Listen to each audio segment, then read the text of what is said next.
Olá, sejam todos muito bem-vindos, bem-vindas e bem-vindes a mais um episódio aqui do nosso podcast do Projeto Circulando. Esse espaço que, como eu sempre digo, é para que todos nós tenhamos a liberdade de continuar circulando livremente. Bom, que a política brasileira precisa de renovação, que a gente precisa de sangue novo, que a gente precisa de ideias novas, que a gente precisa de representatividade, é um movimento que a gente já tem visto e que tem se tornado cada vez mais real e presente. Mas hoje a gente vai ter a oportunidade de tangibilizar isso aqui no nosso podcast, porque eu estou recebendo ele, que é advogado, é professor e também é deputado estadual. Eu estou falando de Guilherme Cortes. Deputado, seja muito bem-vindo. Muito obrigado, Alexandre. É um prazer para mim estar aqui participando e conversando com vocês da Circulando. Deputado, mais uma vez bem-vindo. Nós vamos para a nossa vinheta de abertura e em seguida voltamos para a gente continuar falando. E você que está acompanhando aí o podcast, olha, se tem uma coisa que eu posso dizer para você é não saia daí. A gente volta no minutinho depois da nossa vinheta de abertura.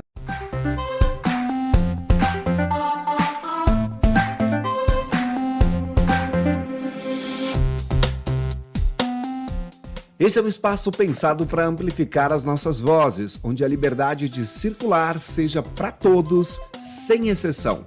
Para você que está circulando por aqui, pode entrar. Esse espaço também é para você. Vem comigo para mais um episódio do nosso podcast Circulando.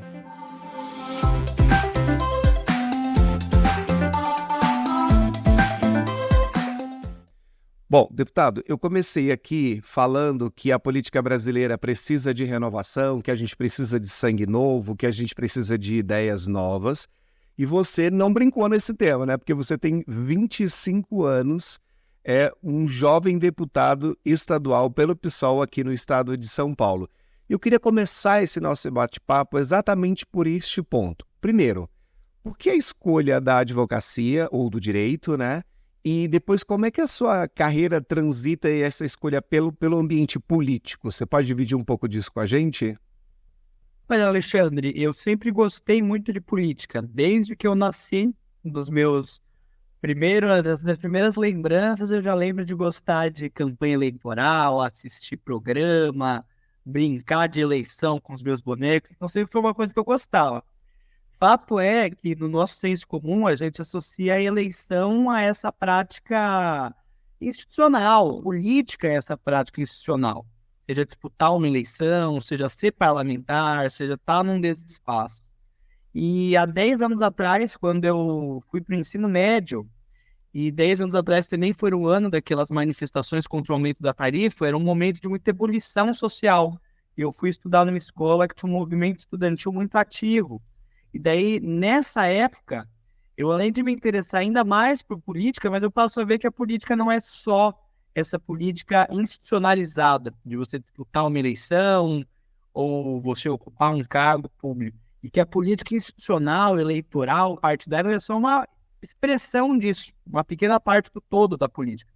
Então eu digo isso porque a política está presente na minha vida desde sempre, mesmo que eu não tivesse parente que tenha se candidatado, ou não tenha tido um vínculo desse tipo, como as pessoas costumam associar. Muita gente me pergunta, mas pessoas na sua família já tinham desempenhado cargos públicos ou coisa do tipo. Isso não aconteceu. Esse interesse sempre veio por gostar de política e depois por ver na política um meio de militância, de mobilização social. E, bom, durante meus anos de ensino médio, eu tinha certeza que eu queria fazer história. E eu gosto muito de história. Eu cheguei a passar em História na USP, minha grande vontade, meu grande sonho era ser professor. Inclusive, depois que entrei para a Faculdade de Direito, eu continuei dando aula em cursinho e foi de longe o que eu mais gostei. Mas eu também me inscrevi para prestar o curso de Direito e achei ali um outro mecanismo para aprender sobre os instrumentos que a gente tem também de travar a luta política. Tal qual o magistério, tal qual você dá aula, né? São todas ferramentas e caminhos válidos. Então, fiz a faculdade de Direito, mas durante a faculdade de Direito continuei gostando muito mais de dar aula, da atividade militante, política, que eu acho que ela não é separada. da prática jurídica, pelo menos não da prática que eu acredito. Então, e através da faculdade de Direito eu pude aprender um pouco mais, simplificar um pouco mais essas regras, esses mecanismos que tornam a população tão afastada do Estado, dos seus direitos, das suas garantias. Então, acho que a faculdade de Direito também me ajudou a compreender melhor todos esses temas. Certo. E aí, deputado, pegando um gancho disso que você está trazendo, a questão da educação, né? A gente precisa, sempre precisou, mas acho que precisamos mais do que nunca de uma educação cada vez mais inclusiva, né? E quando a gente fala de educação inclusiva, tem aí uma série de questões envolvidas nesse processo, mas eu queria que você trouxesse um pouco do seu ponto de vista. Para você, o que é uma educação inclusiva e como é que você trabalha ou trabalhou isso durante esse seu processo aí como docente também? Veja bem, eu acho que uma educação inclusiva é o que toda educação deveria ser, que é uma educação pensada para todas as pessoas. Geralmente, quando a gente fala de educação inclusiva ou de acessibilidade, a gente pensa, quando pensa, especificamente na pauta das pessoas com deficiência, dos estudantes com deficiência. Agora, eu acho que ele deve tratar a questão da acessibilidade, da inclusão, de uma maneira ampla. E, infelizmente, isso não acontece tanto em relação às pessoas com deficiência, ou quanto as pessoas que, por qualquer característica da sua identidade, elas não têm as mesmas oportunidades de acessar, em igualdade de condições, os mesmos espaços. Então, a gente tem escolas, a gente tem sistemas de saúde, a gente tem sistemas de transporte, a gente tem uma vida cultural nas nossas cidades que ela não é feita para todas as pessoas. Ela não é feita para as pessoas com deficiência, que encontram uma série de dificuldades para acessar esse espaço, mas ela também não é feita, por exemplo, para os estudantes LGBTs, para os estudantes negros, para as mulheres, muitas vezes, para as pessoas que também sofrem quando vão acessar um ambiente escolar, ou quando vão acessar um posto de saúde, ou quando vão depender do transporte público, também sofrem com uma série de violências. E na escola isso é muito latente, porque a escola é um momento muito privilegiado, porque na escola você está trabalhando com jovens que estão no seu processo de formação. Então a escola pode ter um potencial gigantesco de emancipar essas pessoas, de formar cidadãos críticos conscientes, respeitosos, conscientes dos seus direitos, do seu papel na nossa sociedade, mas a escola também pode ser um espaço de muita reprodução de violência.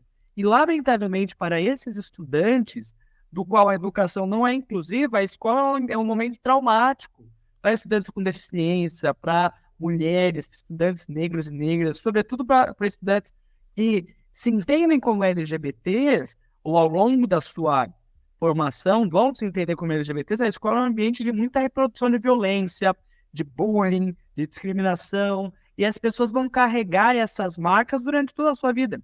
Então, as pessoas que eu conheço, a maior parte das pessoas LGBTs que eu conheço hoje, elas têm más lembranças da escola. Elas lembram da escola como um ambiente de privação, de violência, de repressão e de discriminação.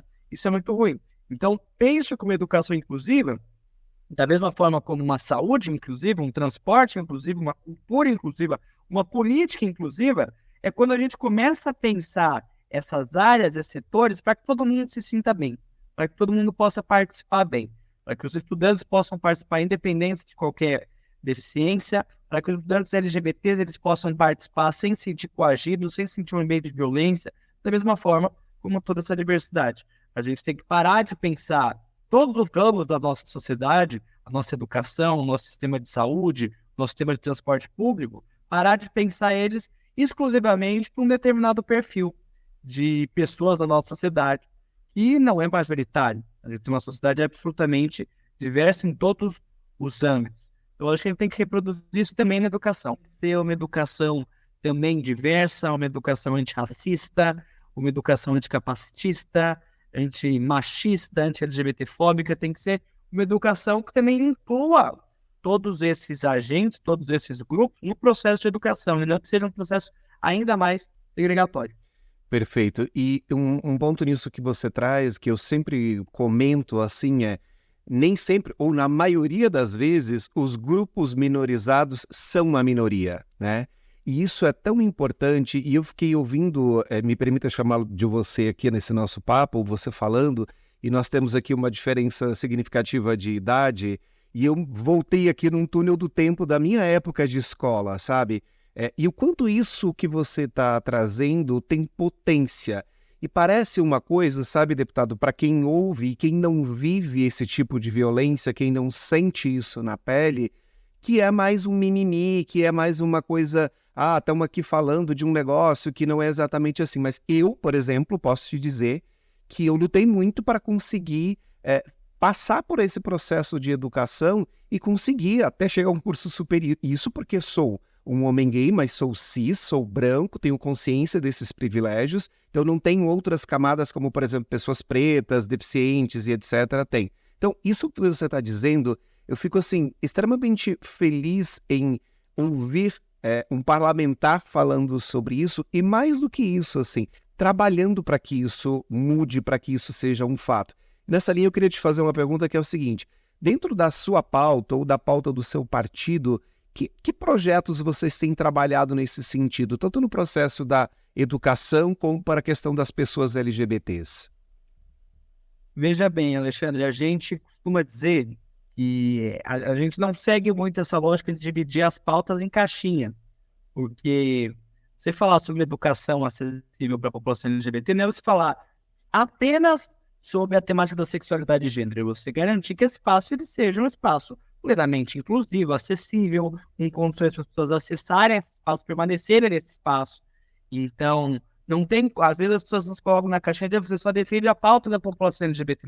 A pauta da população LGBT é a pauta do transporte público, é a pauta do acesso à saúde integral, é você garantir que todas as pessoas têm a mesma condição de acessar esse espaço. Então, a gente não se resume só ao que seria uma superfície das nossas pautas. Por exemplo, nosso mandato é extremamente sensibilizado com a pauta da emergência climática.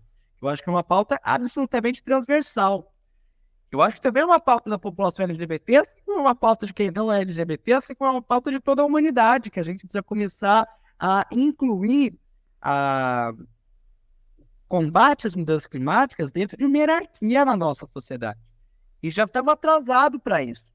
A gente tem pouco tempo para dar uma meia volta nesse rumo que a gente tem tomado de exploração desenfreada dos nossos recursos naturais para dar tempo da nosso planeta sobreviver.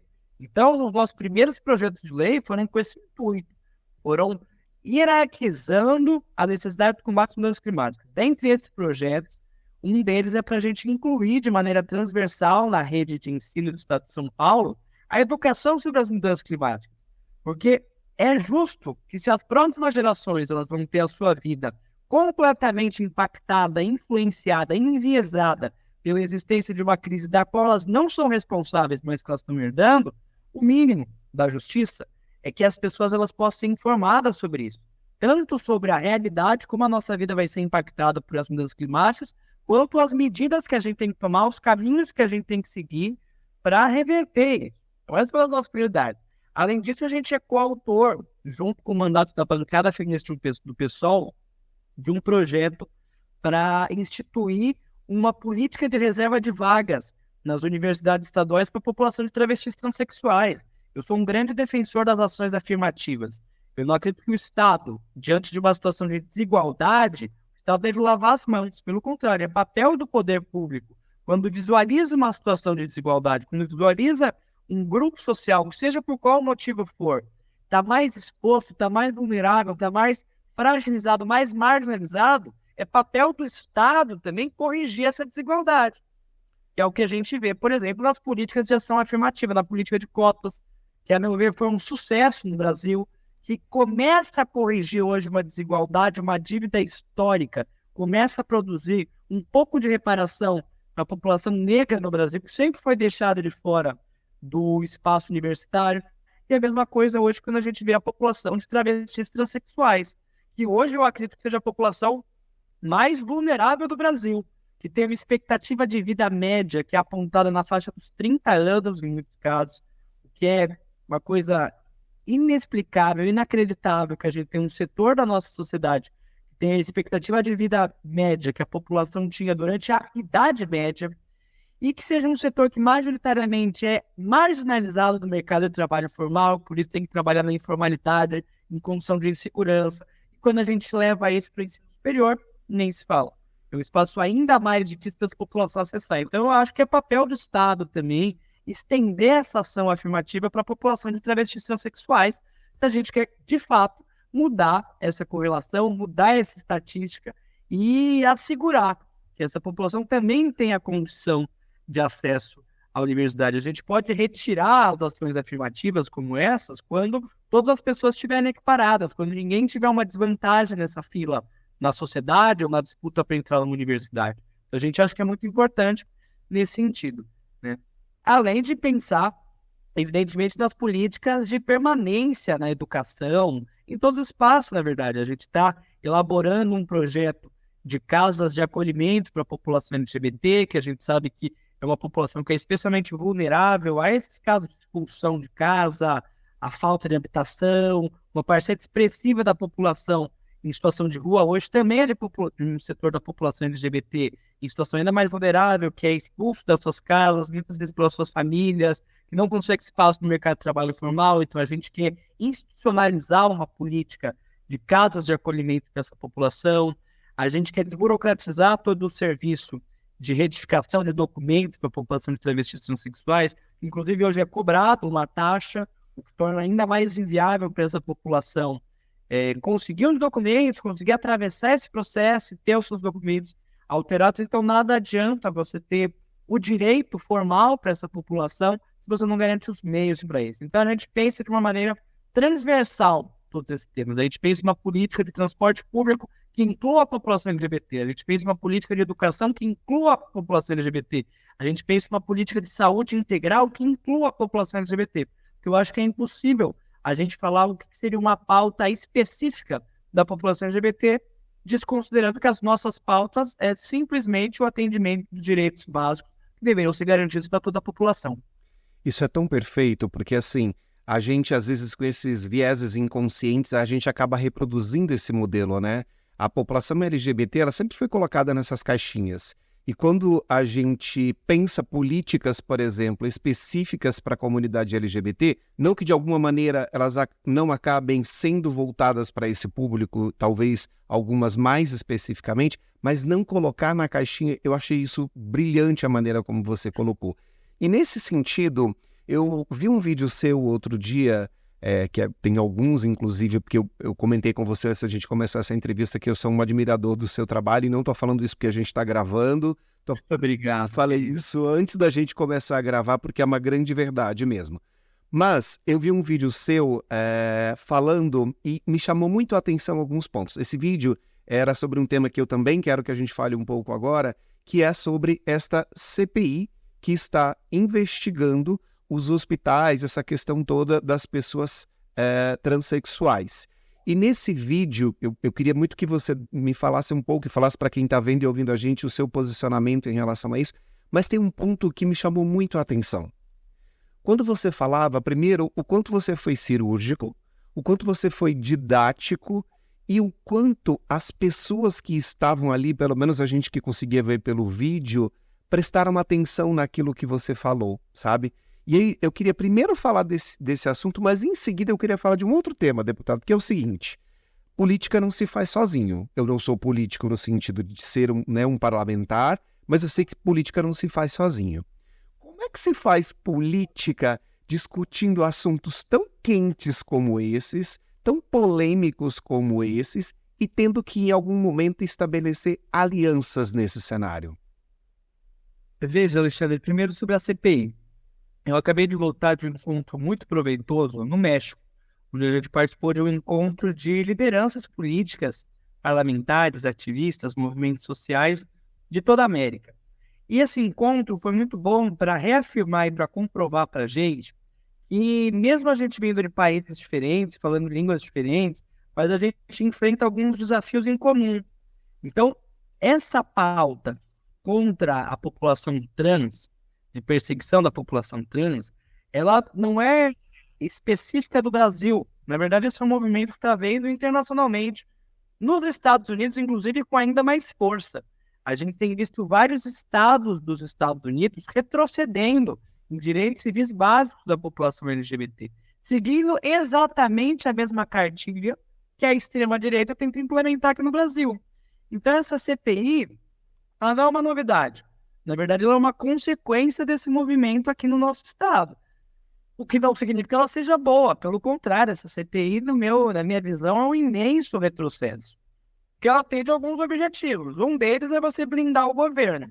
Então, para aquela CPI estar instalada, significa que outras CPIs relevantes, que podiam estar investigando irregularidades do estado de São Paulo, não estão sendo investigadas. Então, isso primeiro cumpre um papel da impunidade, de você blindar o governo estadual contra investigações sérias. Em segundo lugar, talvez de uma forma ainda mais grave, essa CPI ela tem o intuito de gerar um palanque político para você disseminar o discurso de ódio contra a população LGBT. Você estigmatizar ainda mais a vida da população LGBT, das suas famílias e o seu atendimento médico, tentando restringir em algumas das poucas garantias, dos poucos avanços que houveram no último período em relação ao atendimento integral da população LGBT, sobretudo da população trans. A CPI é uma enorme perda, desperdício de tempo e de dinheiro público. Porque para aquela CPI acontecer, tem todo um investimento público ali.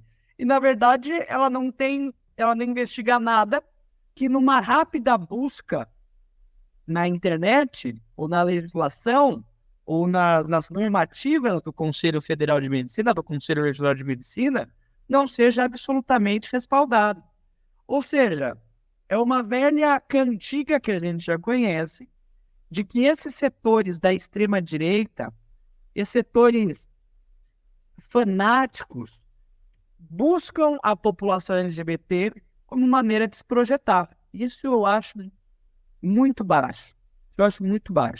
Você utilizar de uma população que já é marginalizada, que já é objeto e alvo de violência constante, que já tem infinitas estatísticas que comprovam o déficit no acesso à habitação, à saúde, à evasão escolar, à segurança, e você, ao invés de se dedicar, enquanto uma pessoa eleita para um cargo público, a resolver essa situação, a compensar essa desigualdade de maneira positiva, o intuito desses parlamentares é intensificar essa desigualdade.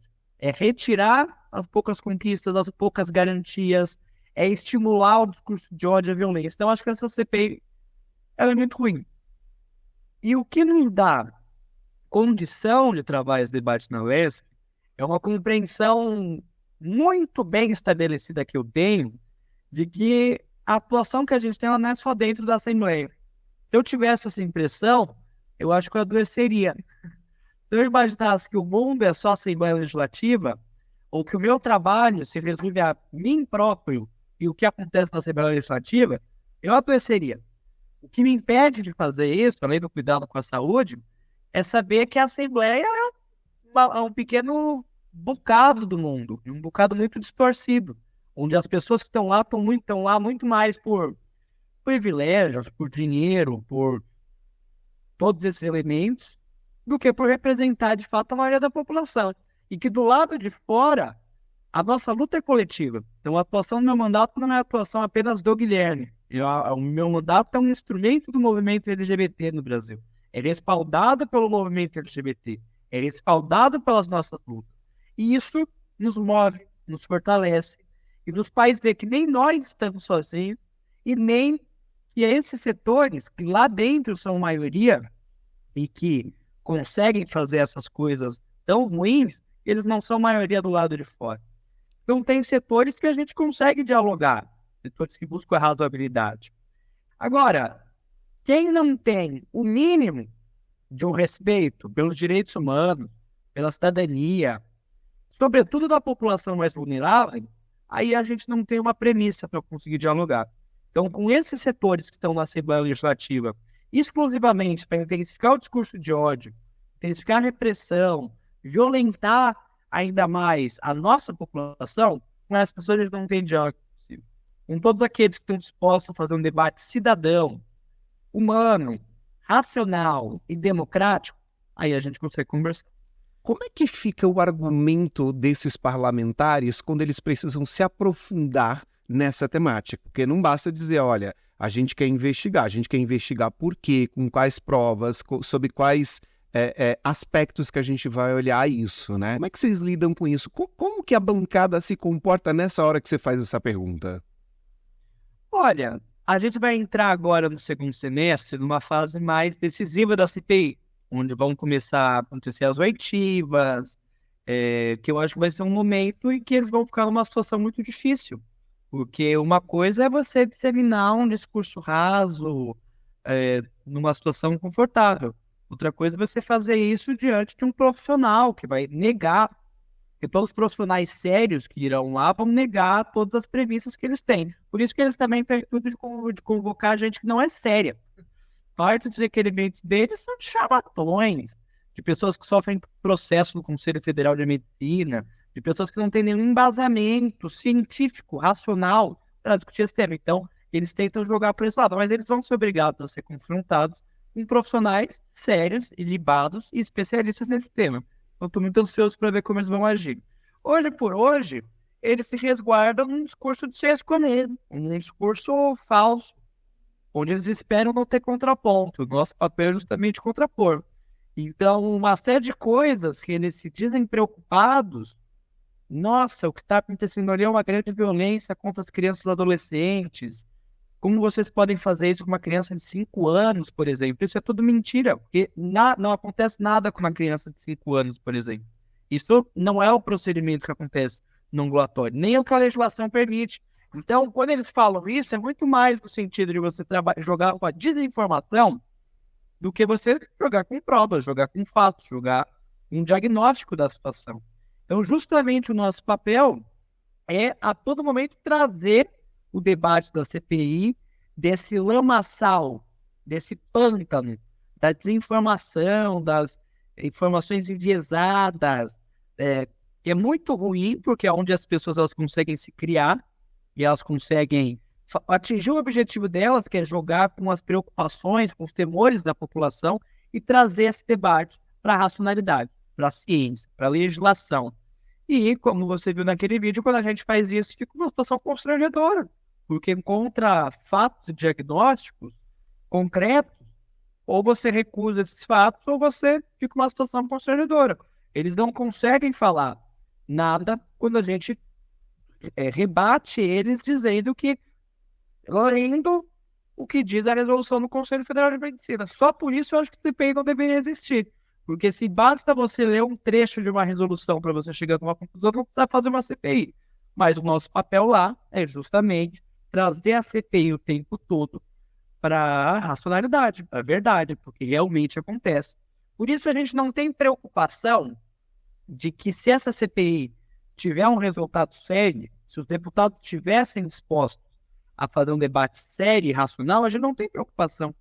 Porque a gente sabe que qualquer debate sério, qualquer pessoa racional dentro desse debate, ao final desse processo, mesmo que tivesse dúvidas no começo, vai chegar à conclusão de que não existe nada acontecendo de errado ali. Porque tudo que está acontecendo lá é respaldado. Inclusive, o Ministério Público concluiu um inquérito que também chegou a essa mesma conclusão, que não existe nada lá, desde que esse ambulatório ele foi estabelecido, que desabone as condutas que são realizadas ali, que fuja da legalidade, fuja da normalidade. Então, ele não tem preocupação com isso.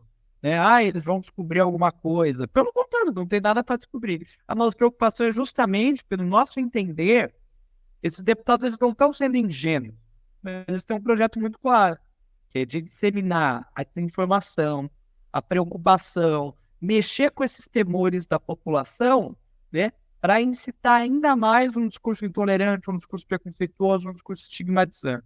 Por isso a gente trava esse combate na CPI. Assim, eu não sou, obviamente, um especialista nessa área e você também não é médico, mas eu tenho acompanhado muito essa temática. Inclusive, outro dia, além de entrevistar aqui 2 pessoas transexuais, eu também entrevistei a mãe de uma criança transexual. E quando você conversa com uma mãe de uma criança transexual, embora esse papo não seja exatamente científico, talvez essa CPI, assim, ela não precisasse nem ser aberta também quando se ouvisse uma mãe de uma criança trans. Mas, para além disso, eu ouvi, né, um dia desse aqui também na internet, essa discussão toda, ela passando por a questão do bloqueio puberal. como se o bloqueio puberal fosse um crime, o bloqueio puberal fosse uma questão que fosse causar problemas irreversíveis, por exemplo, né, na vida de uma criança, quando a gente sabe que para outras questões da medicina o bloqueio puberal já é utilizado e vai continuar sendo utilizado por profissionais que são médicos que conseguem fazer esse tratamento. Então, assim, ouvindo o que você diz, me parece assim, eu vou usar uma expressão muito da minha época, que é assim, você está olhando para a pulga e o cachorro está morrendo de fome, ou seja, você está desviando o foco, né? E isso me parece uma coisa muito clara dentro disso que você está trazendo, né? Sem sombra de dúvida, eu acho que o que as pessoas têm interesse é jogar em inseguranças legítimas da população. Então, de fato, toda pessoa, todo pai ou mãe de família tem a maior preocupação com seus filhos. E não gostaria que eles sofressem qualquer tipo de violência, qualquer tipo de abuso, qualquer tipo de irregularidade. Então, é evidente, quando você faz um discurso chamativo, um discurso fácil, de que, ainda mais debatendo isso em relação à sexualidade e gênero, é evidente que os pais vão ficar preocupados, vão ficar alarmados. A questão é justamente isso, quando você explica o que acontece, quando você embasa isso nas normas da medicina, e quando você traz os depoimentos desses familiares, isso é uma coisa que sensibiliza muito, justamente porque você entende a situação. Então, o que eles trabalham é justamente alimentar a desinformação. O nosso papel é de contrapor com a informação. E eu tenho exemplos de pessoas próximas a mim que também, como a grande maioria das pessoas, não conhecia esse debate, tinha inseguranças em relação a esse debate, e que quando presenciou, quando ouviu a trajetória de uma dessas mães, um desses pais, que acima de tudo são pessoas que amam extremamente os seus filhos, e que eles próprios, muitas vezes, com inseguranças, com dúvidas, mas que eles vão atrás de qualquer coisa para poder sanar um dilema, uma depressão dos seus filhos, as pessoas, elas evidentemente, elas ficam sensibilizadas. Pessoas próximas a mim fizeram exatamente esse processo. Então, o nosso desafio é justamente esse, é de não permitir que esses setores que querem nos usar como trampolim, como palanque para a desinformação e para o discurso de ódio, não permitir que eles façam isso. Mas que a gente possa sair dessa CPI desestigmatizando ainda mais a realidade da saúde da população trans, a realidade da família, das famílias das pessoas, o trabalho que o serviço público faz e a necessidade justamente da gente avançar em mecanismos para garantir a saúde integral da nossa população. Eu acho que a nossa principal arma contra a arma da desinformação é a ciência, é a racionalidade, é a medicina, é o que tem de mais avançado em cada uma dessas áreas.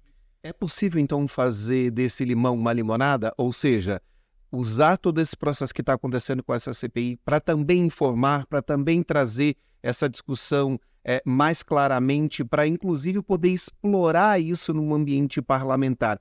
É possível fazer desse limão uma limonada? Você acredita nisso? Eu espero que sim. Eu não acho que não tenha nenhuma ilusão no propósito dessa CPI. Eu não acho que os parlamentares que a propuseram ou que são seus defensores, eles têm qualquer intenção honesta de fato, ampliar a informação a respeito do tema. Pelo contrário, a minha avaliação é que o papel deles é justamente jogar mais confusão sobre esse debate para poder se projetar em cima delas. Agora, eu acho que o nosso papel enquanto parlamentares da oposição e parlamentares estão alinhados com a ciência nesse debate é justamente usar esse espaço da CPI que eles querem fazer um espaço de desinformação, utilizar ele justamente para a gente poder avançar na conscientização das pessoas a respeito desse tema. Então, a nossa batalha vai ser para isso. Mas, como eu te disse, que a Assembleia ela não é o mundo, e nem se resume, o mundo não se resume só à Assembleia, isso vai depender muito de como a sociedade vai se posicionar, de como a gente vai poder fazer esse debate na consciência, na racionalidade, no apoio à ciência, em relação a isso. Impedir que eles, mais uma vez, conquistem o que eles sempre tentam, que é utilizar a nossa vida de bucha de canhão, vai depender da gente conseguir ganhar esse debate junto com a sociedade. Perfeito. Deputado, eu vou mudar um pouquinho de assunto aqui, mas no fim das contas a gente está falando da mesma coisa, só que talvez de uma ótica diferente, tá? Eu fico muito feliz que a minha geração possa ver políticos como você, como Duda Salazar, como N outros que foram eleitos agora nessa nossa última eleição, deputada Erika Hilton, por exemplo, e eu tô vendo, assim, pela primeira vez, e tô te falando da minha experiência, assim, eu pude olhar e falar, nossa, acho que temos um respiro aqui. É o começo de um movimento que eu percebo que a gente consegue talvez se juntar como comunidade LGBT e ter alguém que nos represente em ambientes que legislam, sabe? E aí, nessa linha, eu queria te perguntar, foi criada a primeira bancada LGBTI do Brasil, e você está nela. Eu tenho tantas dúvidas sobre esse tema, mas eu queria começar, eu sei que é redundante o que eu vou dizer agora, mas eu queria começar do começo. Como é que surgiu essa proposta? Quem teve essa ideia? Se é que foi uma pessoa só? Como foi essa articulação? Conta um pouco, como é que foi isso? Veja bem, o avanço da representatividade LGBT na política é um fato. Eu, quando era adolescente, eu tinha como a única referência de uma pessoa como eu, no espaço político, o João Willis. E o João Willis foi muito importante na sua época justamente por isso. Foi a primeira pessoa LGBT assumida e orgulhosa e militante do nosso movimento que ocupou um espaço parlamentar nacional, né? Nas eleições seguintes, a gente foi tendo um avanço progressivo disso, né? Elegendo as primeiras deputadas transexuais, agora chegamos com as primeiras deputadas trans do Congresso Nacional, e a gente tem feito uma articulação também, principalmente através do Vote LGBT, que é uma plataforma, é um movimento que desde as eleições tem trabalhado por esse avanço, e também buscar nos articular enquanto mandatos. A gente teve um encontro de LGBTs que foram eleitos no começo do ano, agora a gente teve esse encontro internacional, que também o Brasil tinha uma das maiores delegações, e dentro desse encontro a gente viu a necessidade de, se nas nossas câmaras, assembleias, no Congresso Nacional, a gente enfrenta questões semelhantes e os nossos adversários eles atuam de maneira interligada, então você pode ver, os projetos de lei da extrema-direita eles são copiados em série, de Câmara para Câmara. Então, as mesmas agendas, quando eles discutem a questão da linguagem neutra, ou agora proibir o financiamento de paradas LGBTs, ou esse debate como acontece na CPI, isso acontece no âmbito federal, isso acontece em vários estados, isso acontece em várias câmaras municipais. Então a gente viu a necessidade de, se as pessoas que querem restringir os nossos direitos, repreender as nossas vidas, eles se articulam, a gente vai precisar de se articular também, com dois objetivos. Tanto com o objetivo de reagir e de fazer um contraponto e de impedir o avanço desses projetos, mas também a gente não quer só barrar retrocesso. A situação da população LGBT no Brasil não é perfeita e a gente está lutando para que não decaia. Pelo contrário, é uma situação muito ruim. E a gente, ao mesmo tempo, tem que lutar contra retrocessos que podem aprofundar essa situação, mas a gente também quer avançar nos nossos direitos. Como a gente estava conversando, queremos garantir uma política de educação inclusiva, de saúde integral, de segurança pública, que combata a especificidade do crime de ódio contra a população LGBT, que é um crime específico, com características específicas, que, portanto, precisa ter uma resposta particular por conta do poder público. Então, a ideia da gente constituir essa bancada é a gente reunir parlamentares do âmbito municipal, estadual e federal, com o objetivo da gente ter uma agenda comum, de defesa contra os retrocessos, mas também de proposituras que possam avançar nos nossos direitos.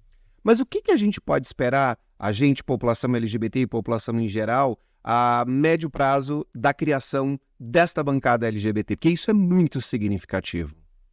Em primeiro lugar, eu espero que tanto a nossa eleição quanto a gente dando esse passo à frente com a bancada, a gente possa semear e incentivar a eleição de mais pessoas LGBTs. Eu sou um grande adepto da importância da representatividade, embora eu acho que a representatividade ela seja limitada. A representatividade, eu acho que ela cumpre um papel muito importante, no sentido de que ela muda a fotografia dos espaços. Então, quando você tem referências dentro desse espaço, isso muda, você naturaliza para toda a sociedade, para quem é e para quem não é, que as pessoas podem ter em qualquer espaço. Então, quando eu era criança, eu não tinha uma referência até existir o João Willis. E hoje, Você pode ter uma pessoa transexual em situação de extrema marginalidade que vê a Erika Hilton ocupando esse espaço. Uma pessoa que sofre cotidianamente com a violência, e essa pessoa pode se inspirar e se espelhar numa deputada federal. Ou quando você vê numa novela, num teatro, num filme, você naturalizar as relações LGBTs faz com que as pessoas que são LGBTs ou que não são, ambas, elas possam naturalizar. E não existe nada de errado em ser LGBT. É muito importante, isso vai mudando. Agora, eu acho que a representatividade é limitada, principalmente quando a gente fala na política, porque não basta só ser. Eu acho que o ser e a fotografia, ela é uma conquista parcial. Para essa conquista ser completa, além de ser, além de mudar a estética, além de mudar a superfície, a gente tem que mudar o conteúdo, tem que mudar o recheio. Porque senão, a extrema-direita faz muito isso. A extrema-direita, ela coopta pessoas LGBTs para ser contra as pautas dos movimentos, das nossas pautas históricas, para dizer, tá vendo? Tem uma pessoa que é gay, que é lésbica, que é trans, mas ela discorda do que vocês falam. Então você usa isso justamente para deslegitimar. Eu acho que isso ajuda muito pouco. Eu acho que a gente tem que eleger pessoas LGBTs que, além de mudarem esse espaço, além de trazerem as suas vivências como carga, mas que elas estejam lá para utilizar dessa sua vivência como um instrumento para combater essa violência, combater essa estigmatização, esse preconceito.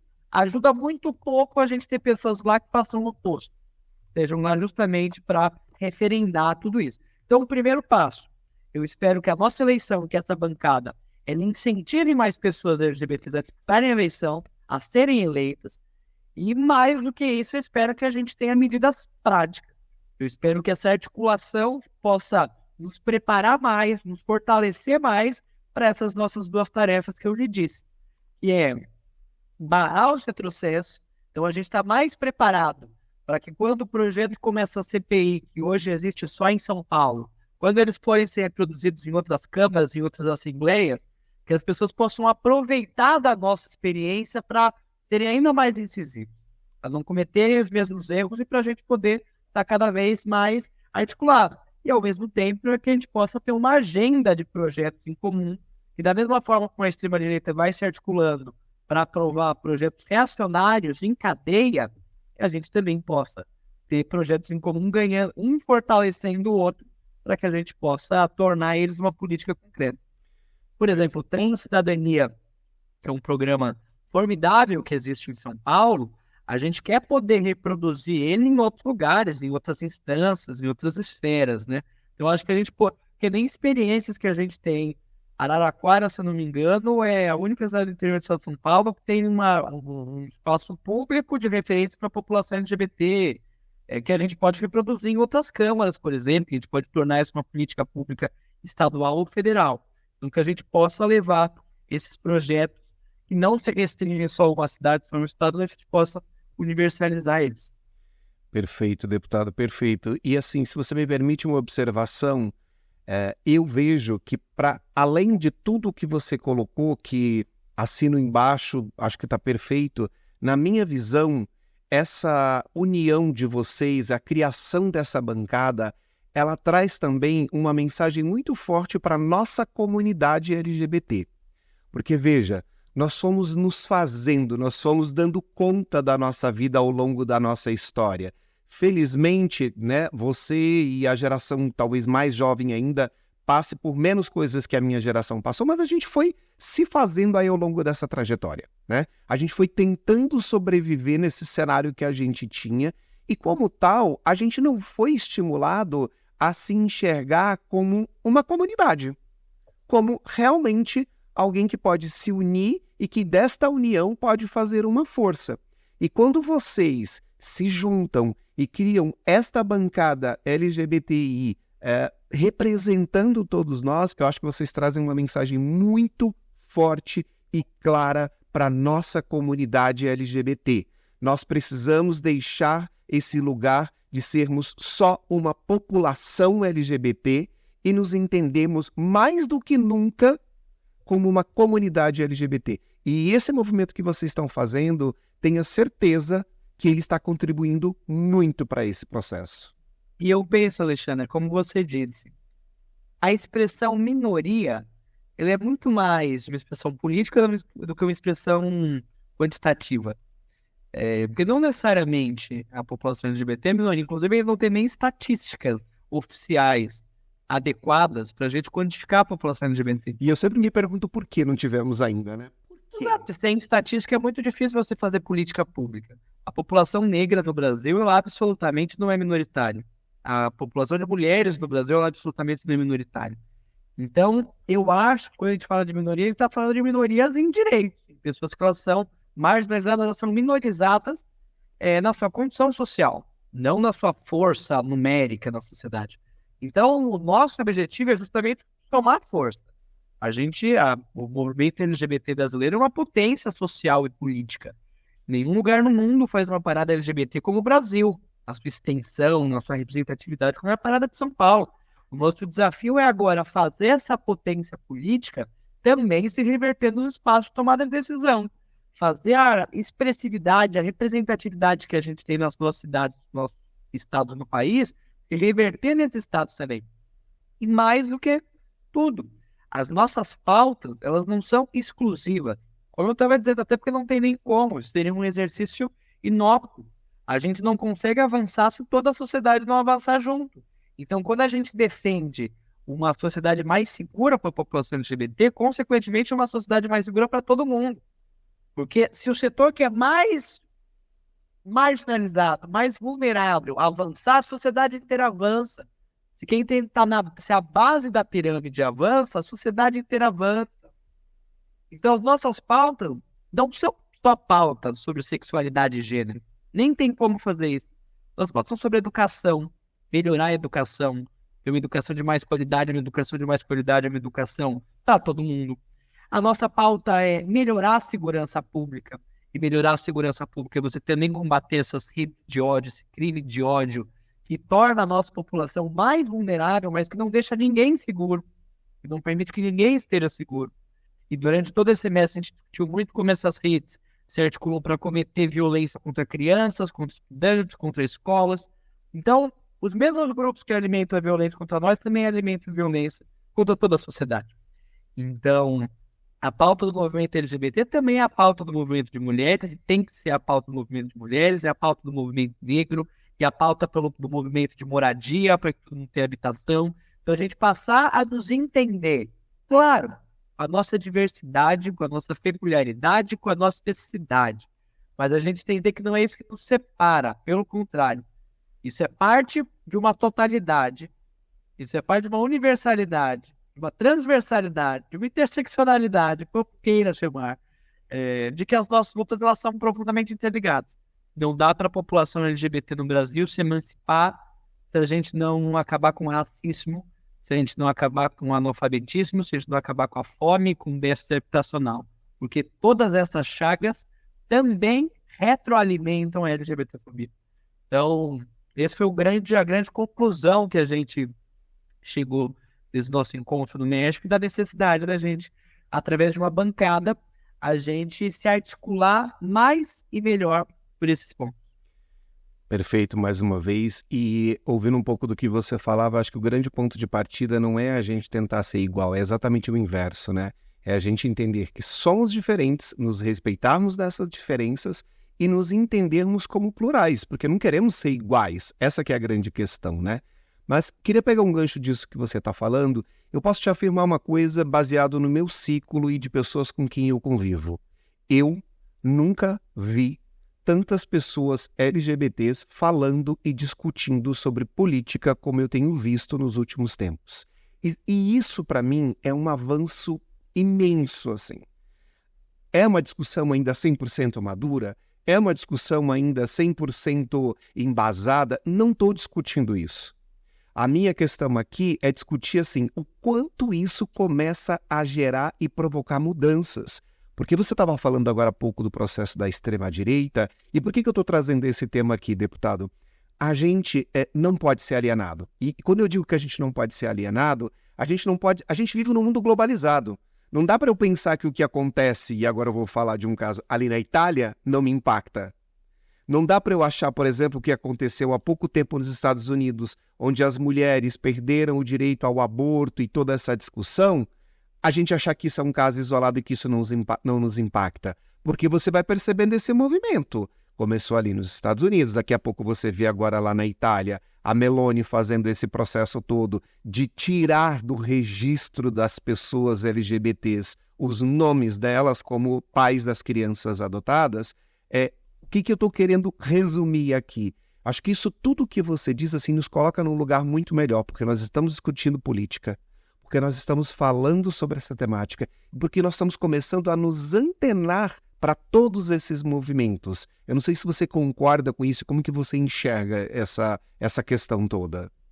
Eu concordo sem sombra de dúvida. Eu acho que houve um avanço nos movimentos sociais brasileiros, um amadurecimento sobre a necessidade da gente ocupar os espaços institucionais. Veja bem, eu não tenho a conclusão de que significa desmobilizar os nossos movimentos fora da institucionalidade. Pelo contrário, isso é um erro a ser cometido, que já foi cometido no nosso país, que é o erro de você transferir a luta só para a institucionalidade. Eu acho que são duas lutas casadas, como eu te disse. O meu mandato não é um mandato à parte da luta do movimento LGBT. Eu vejo o meu mandato como um instrumento do nosso movimento, para fortalecer o nosso movimento. O mandato da Erika Hilton, da mesma maneira. Então, não é uma contraposição entre um e outro, mas é uma complementaridade. O espaço institucional é uma das trincheiras de luta. Tão importante quanto a parada LGBT, tão importante quanto os protestos, tão importante quanto qualquer forma da gente se mobilizar.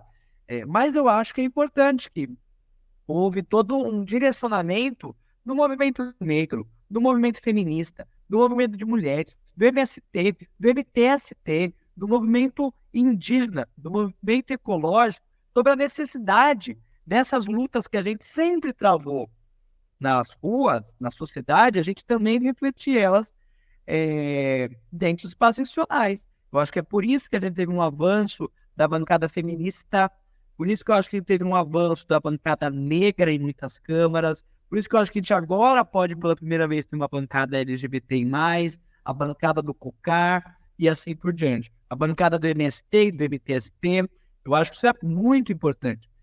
Justamente porque esse discurso de que ele não deveria misturar as nossas pautas com a política, ele não para em pé, pelo contrário, porque a política ela permeia tudo isso. Seja a política institucional ou a política não institucional. Todas as nossas lutas elas são evidentemente políticas. Então não tem porque a gente rejeitar a política. E quando a gente rejeita a disputa e a ocupação desses espaços, na verdade a gente favorece os outros setores que não rejeitam. Não rejeitam. Então o fundamentalismo religioso construiu uma máquina eleitoral nos últimos 20 anos no Brasil. Uma máquina eleitoral.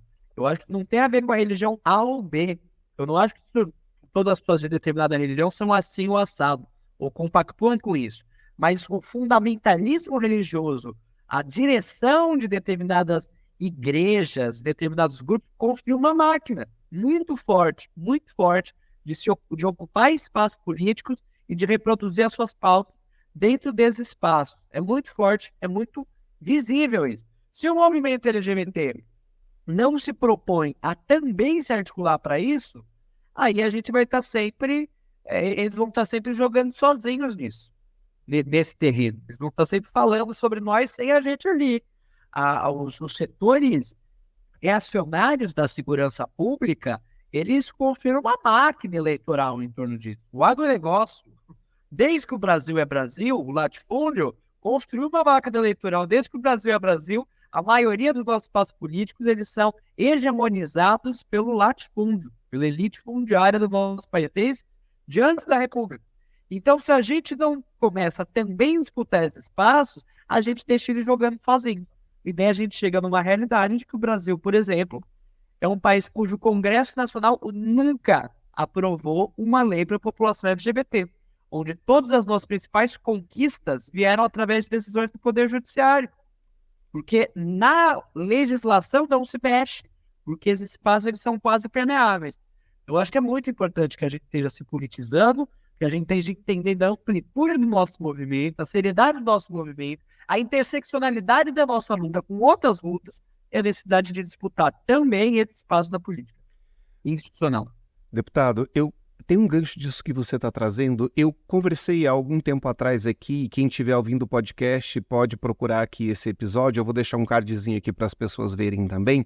Eu conversei com um também advogado do México, pegando esse assunto que você estava trazendo, sobre a questão dos direitos LGBTs na América Latina. Então nós conversávamos sobre isso. E ele trouxe um ponto muito parecido com esse que você colocou agora, que é, existe uma diferença muito grande quando você tem conquista de um direito, que isso passou por um processo que foi legislado, que foi construído, que foi votado e que foi instituído, de um outro direito que foi concedido através de um processo de justiça.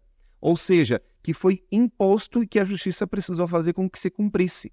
E nesse país, Brasil, eu acho que a gente está começando a viver esse momento em que a gente não só vai poder esperar do Poder Judiciário, mas que a legislação, que as bancadas consigam discutir, que esses projetos sejam aprovados, discutidos, legislados. Eu vejo que isso faz muita diferença. Você concorda?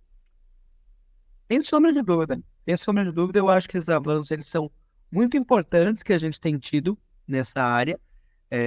No avanço da representatividade, a gente tem uma agenda, como a gente vai trabalhar agora com a bancada LGBT, a gente tem uma agenda mais completa, a gente compartilhar experiências, a gente entender a diversidade do nosso país, a diversidade regional do nosso país, a diversidade de gênero, diversidade racial, social que a gente tem no nosso país, entender como tudo isso se intersecciona com a diversidade sexual e de gênero, a gente ocupar cada vez mais espaços e a gente, como a gente diz, não é só um bordão, não é só um chavão, mas a gente não quer nunca mais que as nossas vidas sejam pautadas sem a nossa presença dentro desse espaço.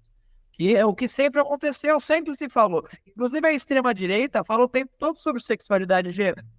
Fala o tempo todo sobre a vida das pessoas LGBTs. Eles querem ditar cada milímetro da vida da população LGBT. E a gente não aceita mais, não vamos permitir mais que falem sobre nós sem o nosso contraponto, sem a nossa presença. Eu acho que esse é um movimento, ele é irreversível.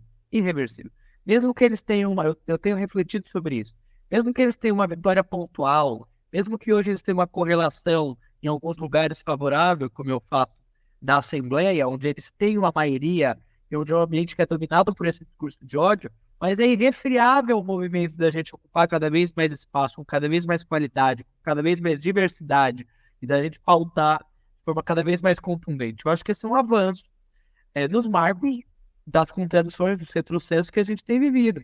Eu sou uma pessoa profundamente internacionalista também, e essa minha volta do México reforça essa minha compreensão, porque o que acontece, o que eu vivencio todo dia na CPI ou na Assembleia Legislativa é a mesma agenda que tem acontecido na Itália, na Europa, na América Latina, nos Estados Unidos, em tantos lugares do mundo.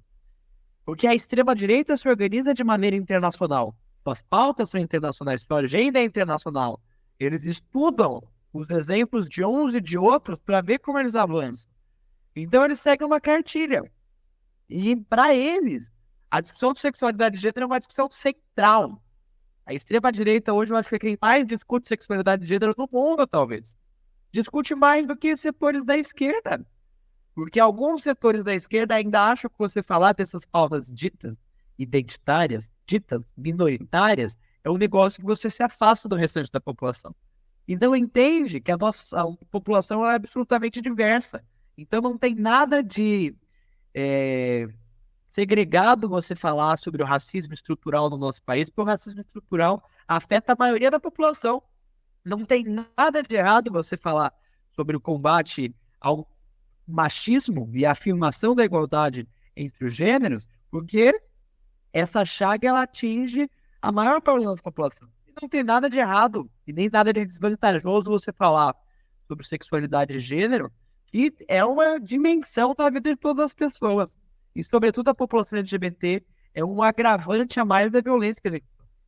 Eu acho que essa compreensão a gente está avançando, mas ainda não concluiu dentro da esquerda, da gente poder ser mais articulado, do nosso movimento poder amadurecer mais, da gente ter uma agenda melhor estruturada, como a gente vai tentar fazer agora com essa bancada, da gente internacionalizar a nossa luta, da gente entender que não dá pra gente ter um trecho de uma música da Emicida que eu gosto muito, que ela fala que enquanto a terra não for livre, eu também não sou.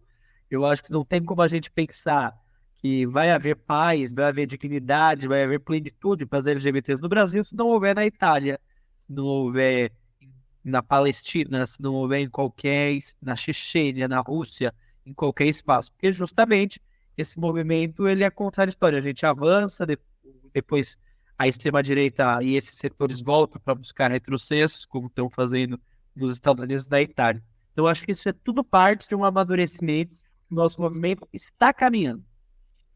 Perfeito. Deputado, o Brasil carrega dentro da a nossa pauta aqui LGBT alguns números que são muito duros da gente encarar, como, por exemplo, alguns deles que a gente até já falou aqui ao longo da nossa conversa. A expectativa de vida de pessoas transexuais nesse país, em média, chega a 35 anos, 30 a 35 anos. Nós também somos o país do mundo que mais mata a população LGBT. Inclusive, mata mais que alguns países onde ser LGBT é crime. É bom lembrar disso. Dentro disso, a minha pergunta é futuro. O que a gente pode esperar da política brasileira em geral, e aí não nichando, como pegando aqui o seu discurso e a sua maneira de se colocar, sobre essa temática LGBT na sua visão, e o que a gente pode esperar do deputado Guilherme Cortes como futuro da política brasileira? Olha, Alexandre, eu acho que a política, ela não é uma ciência exata, ela é profundamente disputada. A política se disputa o tempo todo. Se a gente tivesse perdido as eleições presidenciais no ano passado, eu tenho certeza que a gente estaria num rumo muito pior.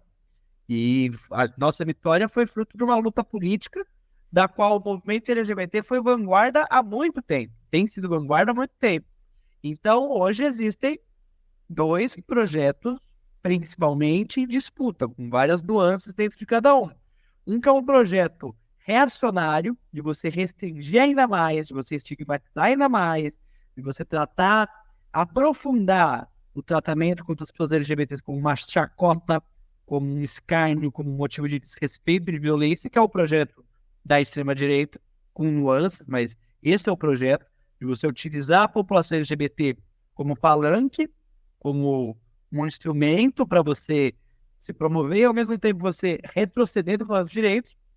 E existe o projeto do movimento LGBT brasileiro, que é de avançar na nossa cidadania, na efetivação dos nossos direitos. E dentre cada um desses campos tem as contradições, tem as diferenças. Dentro do nosso campo, eu acho que tem aqueles que acham que que até querem que a gente avance nos direitos da população LGBT, mas sem pressa. Então, podemos deixar isso para depois, ter uma coisa mais importante para discutir.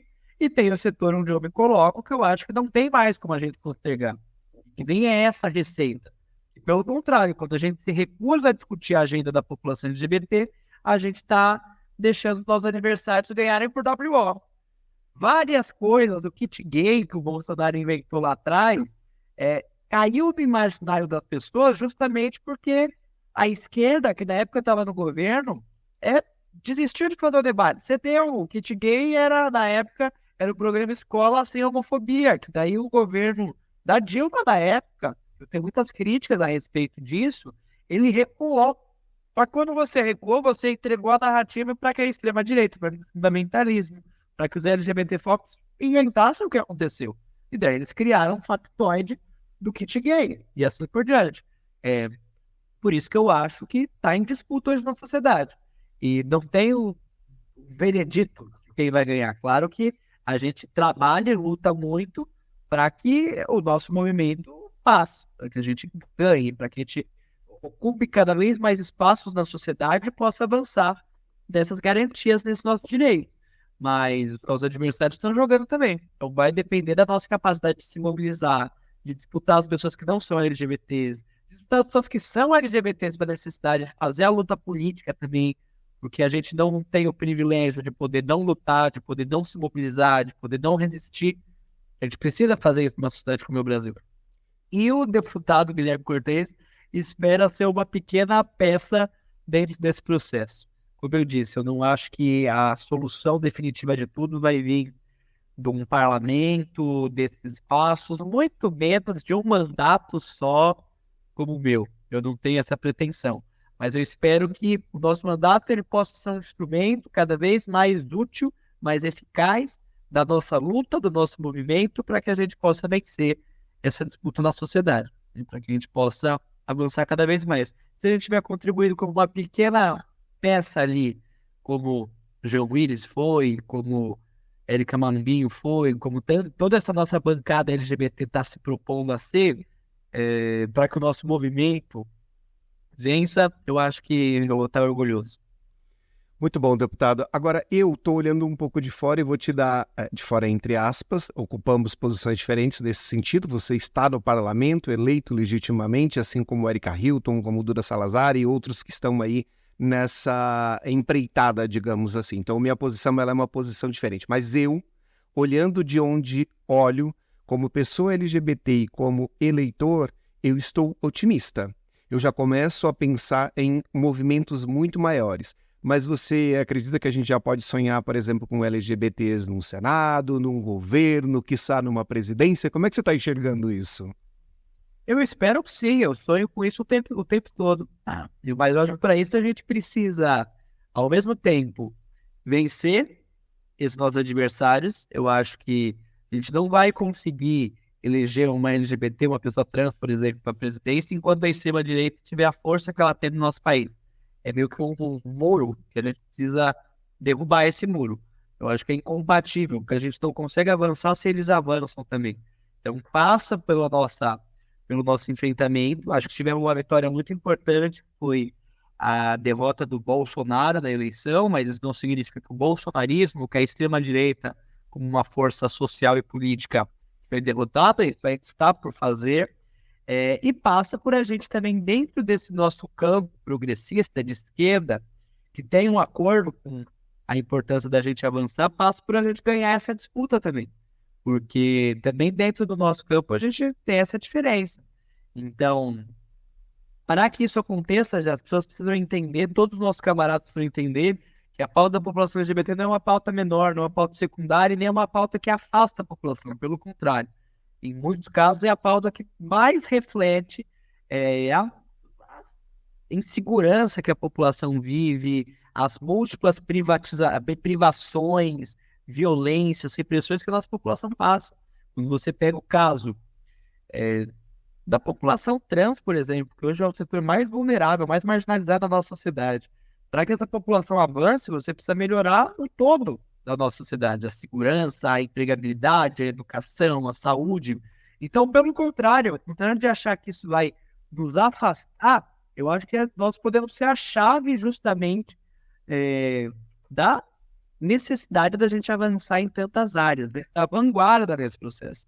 Então, com certeza eu sonho com a gente ter LGBTs no Senado, embora a gente tenha o Fabiano Contarato, mas ter mais. A gente tem uma bancada maravilha, tem os 7 parlamentares LGBTs na Lesp, 2 deputadas trans na Câmara dos Deputados, mas ainda é pouco. Tenho certeza que se a gente se articular direito na eleição que vem para 2024, a gente vai conseguir ocupar mais espaços e que a gente não se ocupar não só parlamento, mas também ocupar o poder público, também ocupar o executivo. Eu acho que é parte de um processo que está em disputa, que passa por a gente vencer a extrema-direita e passa por a gente vencer as pessoas que também subestimam a nossa pauta. Deputado, não quero aqui que a gente fale sobre receitas, até porque não acredito nisso, mas queria que você falasse um pouco, baseado na tua experiência, na tua trajetória, que conseguiu, né, que chegou aqui legitimamente eleito, é bom ratificar isso. Eu queria muito que você pudesse falar agora para as pessoas que estão ouvindo, que estão assistindo a gente, que a gente não sabe, felizmente pela internet, onde isso vai chegar. A gente pode estar falando, por exemplo, com pessoas que estão nos ouvindo lá no Acre, como o segundo país que mais escuta meu podcast é o Japão. Então, por exemplo, curioso, mas é o Japão. Então, eu queria que você pudesse, dentro, de novo, não como aula, não como receita pronta, mas como dicas para aquela pessoa que está ouvindo a gente agora lá no interior, porque eu acho que isso também é importante, a gente ter o vereador, a gente ter o prefeito, a gente... E construindo essa relação dentro do nosso país. Para as pessoas LGBTs da nossa comunidade que estão ouvindo a gente agora e que despertaram esse interesse, que dicas você dá para que essas pessoas consigam fazer esse movimento, para que a gente consiga ter mais pessoas LGBTs nesse nosso cenário, como deputados, como senadores, como prefeitos, enfim, na política brasileira? Olha, eu acho que a nossa autenticidade é o melhor, né, remédio. Porque eu moro numa cidade muito conservadora, uma cidade muito violenta contra a população LGBT, do qual eu próprio já fui vítima de uma série de violências. E uma cidade onde todo mundo dizia que a pauta da população LGBT era marginal e não tinha qualquer viabilidade política. Há apenas 2 anos antes de eu ser eleito, a Câmara da minha cidade, em Franca, rejeitou um projeto para instituir a Semana Municipal do Orgulho LGBT. E veja bem, é uma coisa muito limitada. Seria uma forma, um simbolismo, né? A gente ter uma data como essa no calendário. Não era nem uma política pública mais concreta, mais prática para avançar os nossos direitos. Então, e muita gente falava, bom, não traga isso para o debate, isso vai afastar as pessoas. E a gente viu que é justamente o oposto. A gente viu que a gente tem de mais forte justamente a nossa originalidade, a nossa autenticidade, as nossas bandeiras, e que às vezes pode parecer que não, principalmente em cidades do interior, ou longe dos grandes centros, onde a gente se sente mais sozinho. Mas existem muitas pessoas que também, como a gente não conhece, mas também não se conformam com essa lógica da nossa política atrasada, preconceituosa, segregacionista, intolerante.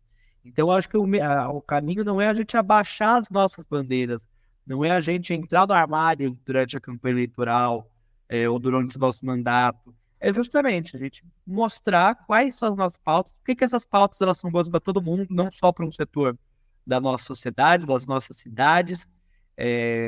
E eu acho que esse é um movimento cada vez mais crescente. Muito bom. Eu queria fazer um adendo nisso que você colocou. A gente está se encaminhando aqui para o fim desse nosso papo, pelo menos desse de hoje, que tomara que em algum outro momento a gente possa voltar a discutir, talvez até com outros parlamentares, mas eu queria colocar um ponto dentro disso que você trouxe, que é o seguinte, eu acho também, vejo como pessoa LGBT, que a gente precisa se articular um pouco mais e conseguir fazer esses movimentos para que a gente tenha algo de concreto. O que eu estou querendo dizer com isso? Eu não vou aqui entrar em detalhes de quem está certo, de quem está errado, se isso foi ok ou não foi ok, não é esse o meu ponto aqui. Mas, enquanto a gente tem governador brigando com pessoas da política, se engalfinhando, a gente está perdendo como comunidade LGBT.